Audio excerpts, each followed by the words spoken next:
నేను ఎంఎస్ఎంఈ కాలేజీలో third year చదువుతున్నాను. D A D course. మొన్న మాకు ప్రిన్సిపల్ పెట్టిన బెదిరింపులు అవి తట్టుకోలేక ఆ రోజు వచ్చి ధర్నా చేసాం మేము. శనివారం ధర్నా చేసాము.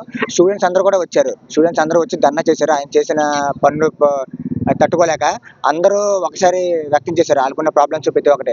ఆ రోజు ఎవరెవరైతే ప్రాబ్లమ్స్ ఫేస్ చేశారో అండ్ నెక్స్ట్ ఆ రోజు ఎవరెవరైతే మాట్లాడారో ముందుకొచ్చి వాళ్ళకి సస్పెన్స్ నోటీసులు ఇచ్చారు.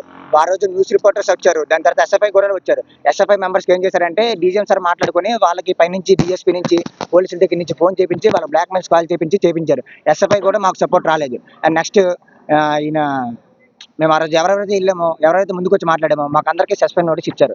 మాతో మాట్లాడిన విషయం ఏంటంటే మీకు ఎవరు పాయింట్అవుట్ చేయరు, మిమ్మల్ని ఏమీ చేయరు, యథావిధిగా కాలేజీకి రండి, యథావిధిగా కాలేజీకి వెళ్ళిపోండి అన్నారు. మేము పొద్దున్నే 10 గంటలకు కాలేజీకి వచ్చేలోగా 10 గంటలకల్లా మాకు ఈ నోటీసులు చేతిలో పెట్టారు.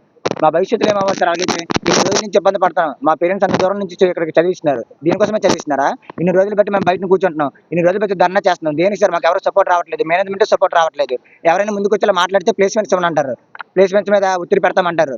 జాబ్ చూపించాలంటే బెదిరిస్తున్నారు. మీ పేరెంట్స్ తీసుకొని వచ్చి మీ ప్రాబ్లం చూపిస్తామంటే మెరపట్టుకుని బయటికి ఇంటేస్తామని చెప్పి మాట్లాడుతున్నారు.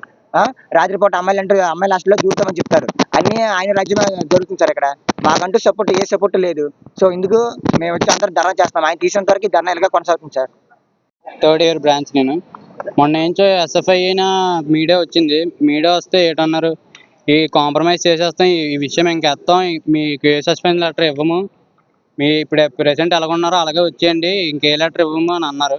దాని తర్వాత ఏంచో మొన్న 8 మంది వెళ్తే లోనికి ప్రిన్సిపల్ ఏంటన్నారు, మేము ఫస్ట్ ఎలాగున్నారో అలాగే ఉండండి, ఈ గొడవ గురించి అసలు ఎత్తకూడదు, రైస్ చేయకూడదు, ఏ సస్పెండ్ లెటర్ అనేది మేము ఇష్యూ చెయ్యం. ఇప్పుడు తీరా పోస్ట్ వస్తే ఈరోజు వస్తే 5 లెటర్ల నుంచి ఫామ్ చేసి మమ్మల్ని టార్గెట్ చేశారు. మొన్న మేము లీడ్ తీసుకున్నందుకు ఎంఐ నుండి 3, ఎంఐ దాంట్లో నుంచి ఇద్దరు మమ్మల్ని సస్పెండ్ చేశారు.